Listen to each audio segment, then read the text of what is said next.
Picture the kickoff meeting. The CFO wants cost control. The store ops lead wants the point of sale system left alone, whatever else changes. Marketing wants the omnichannel loyalty experience live yesterday. And IT wants this to finally be the project that kills the legacy integration for good. That's 4 different definitions of the project in one room on day 1. Phase A exists for exactly this moment. It's not where you draw diagrams.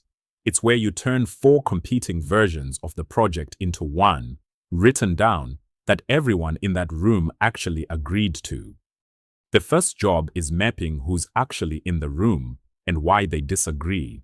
Plot everyone on 2 axes: how much power they have over the decision and how much interest they have in the details.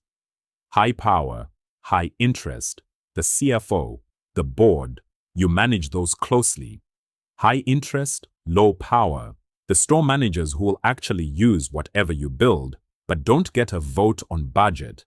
You keep informed because their frustration becomes political later if you ignore it now. The dangerous quadrant is high power, low visible interest. Miss that stakeholder, and they show up in month 4 to veto something everyone else thought was already settled.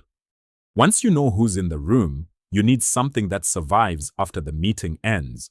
Architecture principles. These are the rules that make later decisions faster, instead of relitigated every time. For Karoo, something like, customer data lives in one system of record, not wherever it's convenient to write it. Or, the point of sale stays stable during business hours, no exceptions. Every future decision gets filtered through principles like these. When someone proposes a shortcut that breaks one, you don't need a 2-hour meeting. You already know the answer.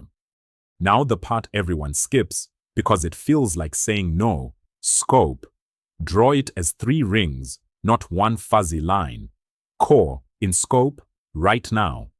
For Karoo, that's the point of sale system, the e-commerce site, and the customer record. Adjacent, related, but not this phase.